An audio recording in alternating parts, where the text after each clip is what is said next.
So I want to tell you three stories. The first one is the first chapter of Genesis. I had to learn this for the Synod Assembly back in May. It took 60 hours to get it as far as I've gotten it. Let's see how far I've come so far. It's the story of beginnings. In the beginning, when God created the heavens and the earth was formless and void, and darkness covered the face of the deep, and the wind of God, the breath of God, swept over the face of the waters. And God said, "Let there be light." And there was light. And God saw that the light was good.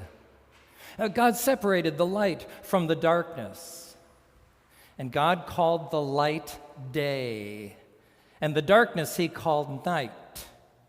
And there was evening, and there was morning, the first day.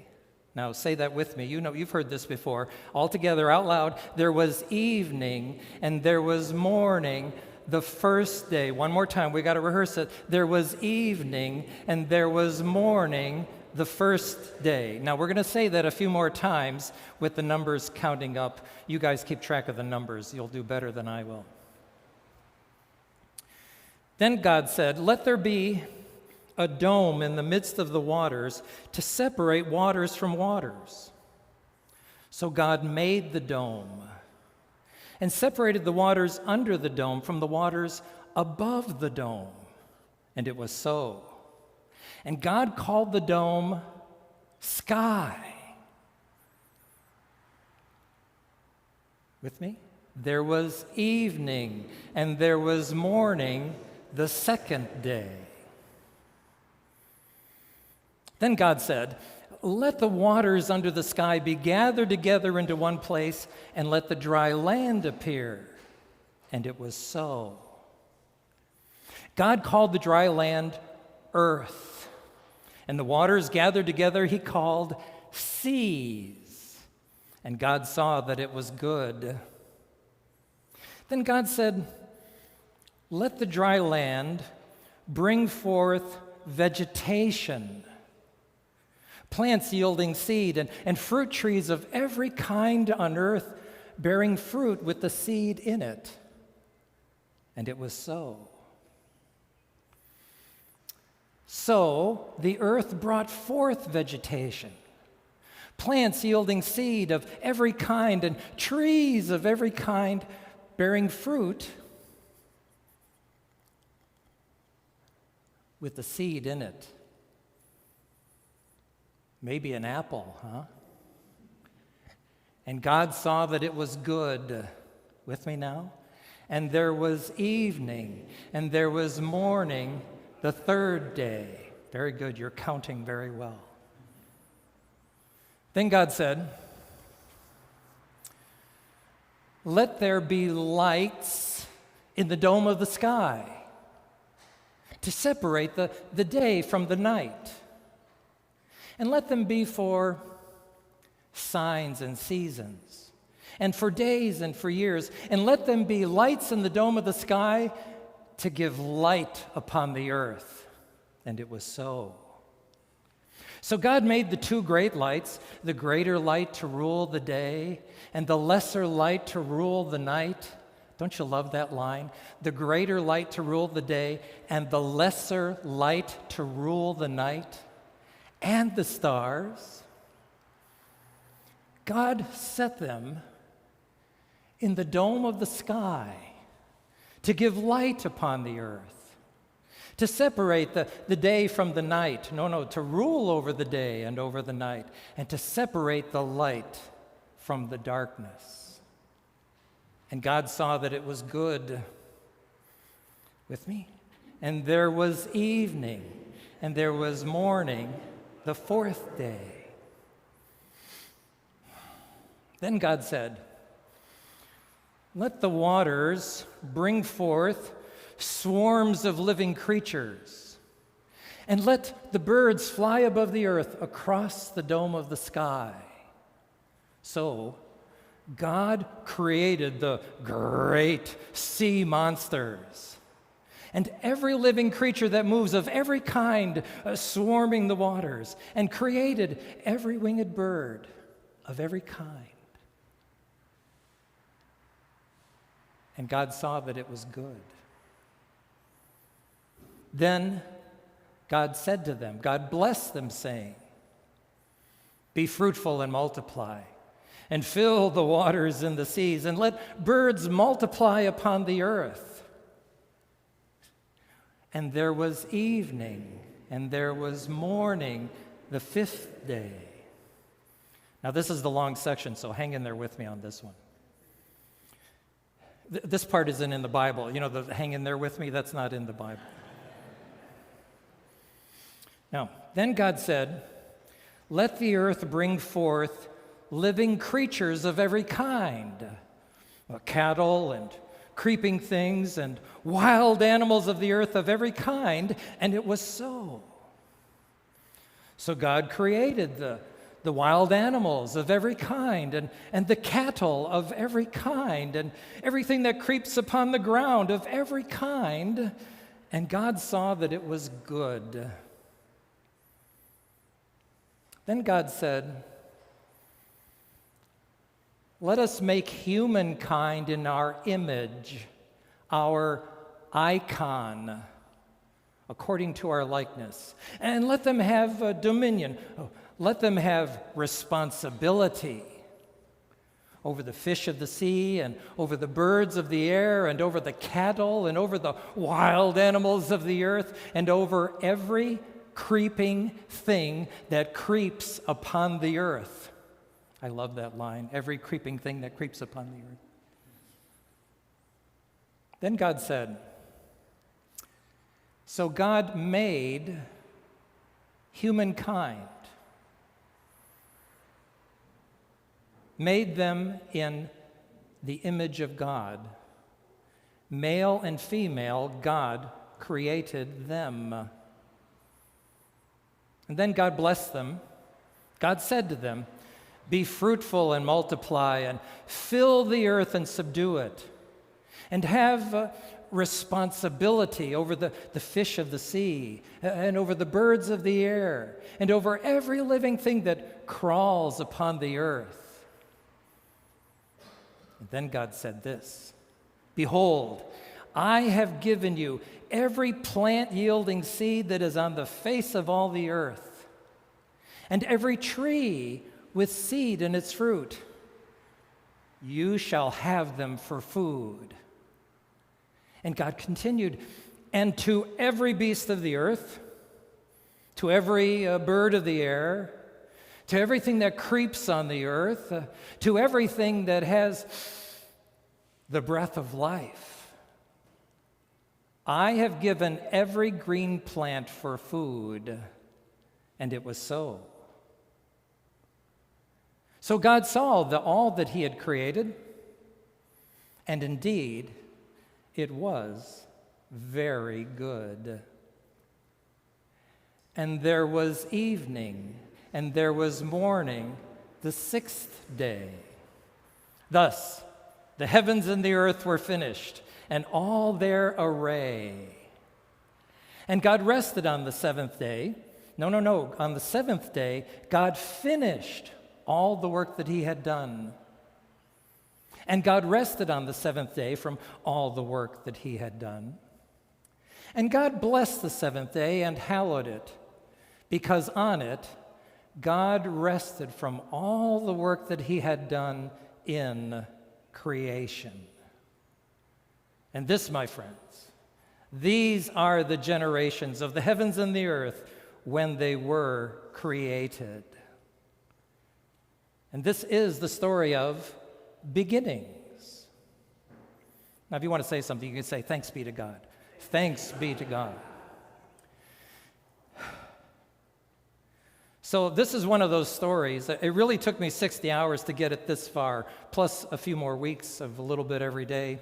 And it's going to take me another 3 months to get it as deeply learned as I want it. It takes a while. You know, you got to do, there's some tricks to the trade and all that. But you see, I want to get it as fast in me as Abraham was the father of Isaac and Isaac the father of Jacob and Jacob. I want to be able to do it that fast because when you can get it that deeply learned, what happens is the story starts to reveal itself to you in new ways, in beautiful ways. Things you cannot see just in 2 or 3 months. Now, there's one image in this story that I love. When I was learning it, I did a lot of the practice up in Lakewood Park, looking at the water and the clouds and the great sea monsters. Well, I couldn't see any fish, but But what I noticed was this. Why is it that the ancient Hebrews put the fish and the birds on the same day? Why is that? I don't know.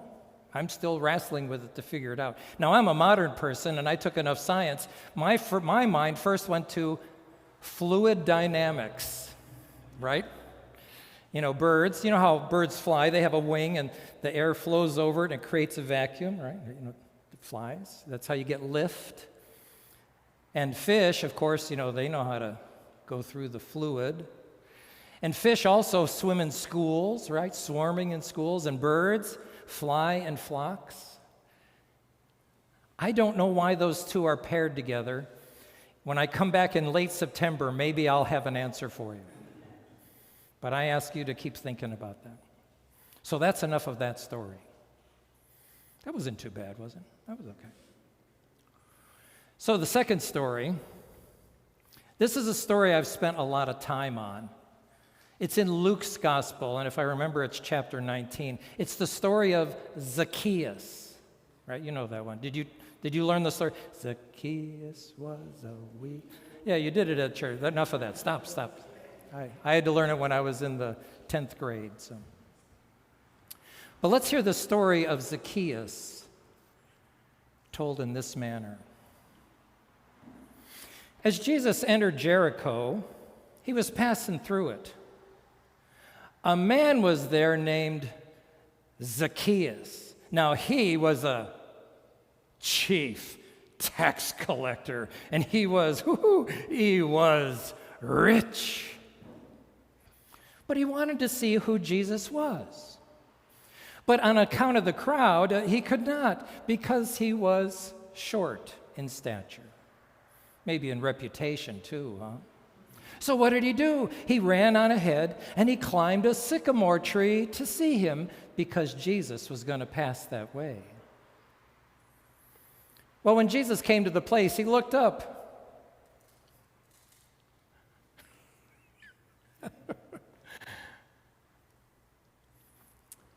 He said, Zacchaeus, hurry and come down, for I simply must stay at your house today.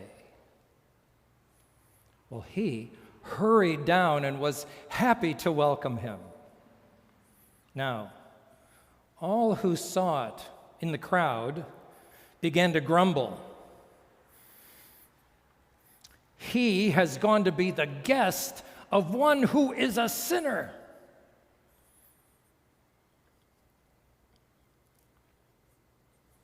Zacchaeus stood there, and he said to the Lord, Look,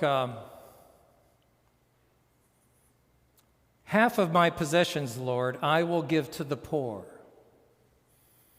And if I have defrauded anyone of anything, I will pay back 4 times as much.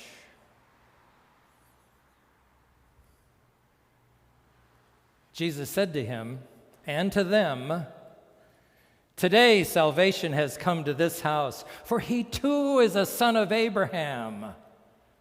For the Son of Man came to seek out and to save the lost. The lost. And this is the story of Zacchaeus and Jesus. Thanks be to God. So I love telling this story because it's important when we do these stories. Sometimes you have to block it out in 3 dimensions. And did you notice, I put the crowd back here, Do any of you have any of you ever pointed your finger like that?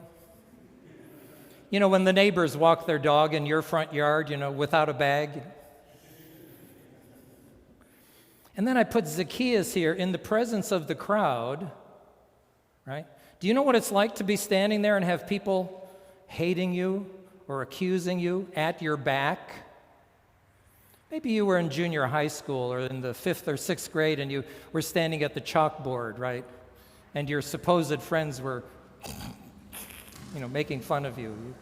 This never happened to you, did it? Okay, it happened to me when I was in the 5th and 6th grade. And then I put Jesus here, right? Jesus is looking at Zacchaeus. Jesus sees the crowd behind. Now, what's interesting to me is that Zacchaeus climbs a sycamore tree.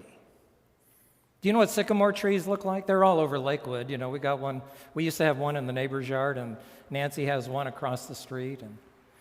And they're right here in America. They're big, tall trees, and they shed their bark. Their bark becomes very brittle and brown and crumbly. Is that a word I can use? Crumbly? And the bark falls off the tree. And if you go look carefully, what's the color of the bark underneath? It's almost a creamy white or a very light green color. And you can take your fingernail, I use my thumbnail, and you can cut into just a little bit, and it's juicy. The new bark is juicy and fresh and supple. So here's my question. When the group in the crowd is looking at Zacchaeus, which bark are they looking at?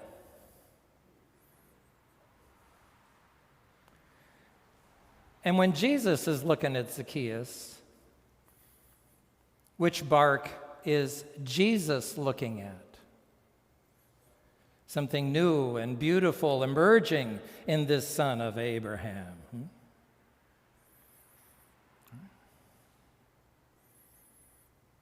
I love that kind of thinking. I love that kind of thinking. Oh, one last question on this. I almost forgot. This is what happens when you work without notes. You forget things. Do you know what it's like to stand there and have Jesus look at you with eyes of affirmation and delight and admiring here in Ohio. In South Carolina, it's admiring, and great tender love and kindness. Do you know what it's like to stand there and to have the eyes of Jesus look upon you with this kind of love and tenderness and warmth? Now, if you've never experienced that, I can say that in this crowd, looking around how old you all are. If you've never experienced that, you need to talk to me after church because you're in deep trouble. And I'm not even kidding about that. I'm saying it like it's a joke, but you're in trouble if you have not had that experience in your heart. And that's part of what's happening in this story, is the reminder, right, that Jesus looks on us with delight and love and admiring. Yeah. That's all I wanted to say about that part. One more story. Do we still have time? How are we doing for time here? Oh, I can get one more story in. Now, this is one of my favorite stories, period, and it has shaped my life and my faith journey since I was in high school. So I want to tell you just a little bit. It's the man born blind in John's Gospel, chapter 9. And then a personal story that goes with it, that parallels that story. As Jesus walked along, he saw a man blind from birth. His disciples asked him, Rabbi, who sinned, this man or his parents, that he was born blind?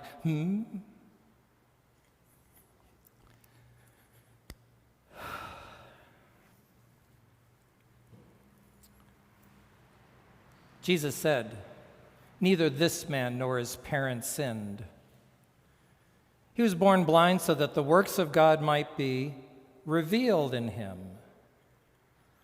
We must work the works of him who sent me while it is day.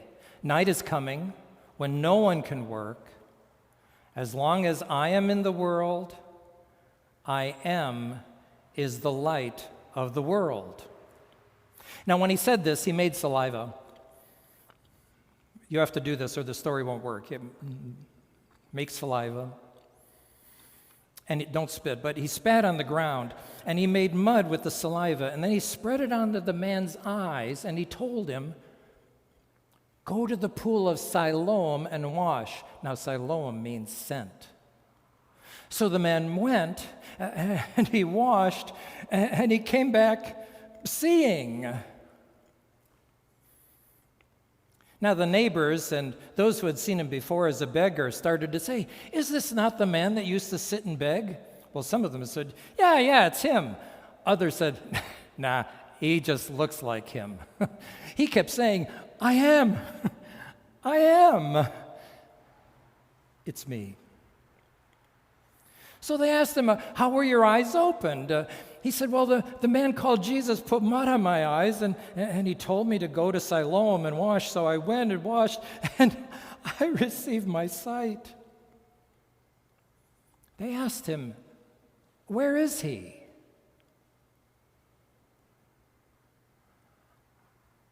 "I don't know."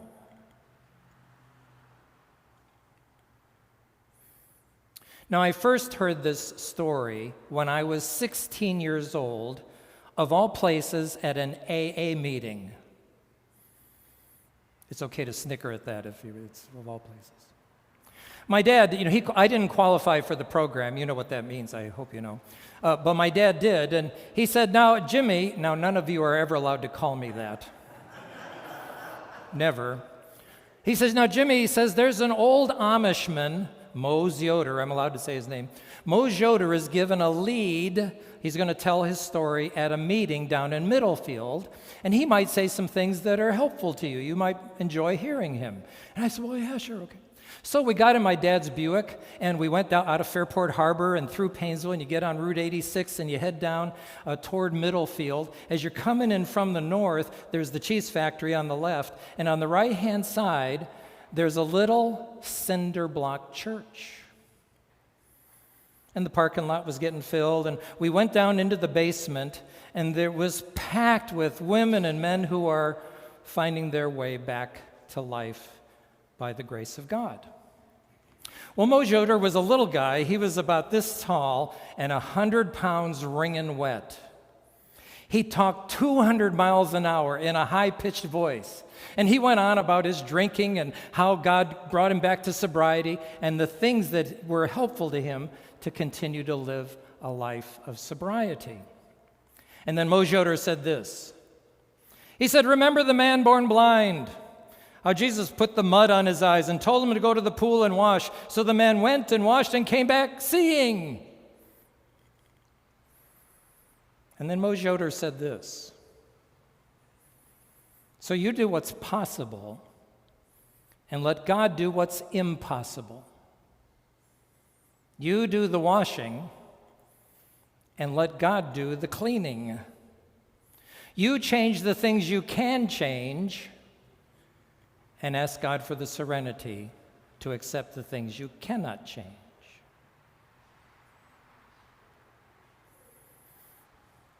Well, in my early 50s, we had a couple of kids in college, and Tony Lynn was working, 70 hours a week, and my job was very stressful.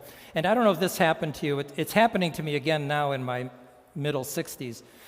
You know how you just kind of wake up in the middle of the night, and you roll over and you look at the clock, the little red numbers, 3:07, 2:58, 3:36, you're looking at the numbers.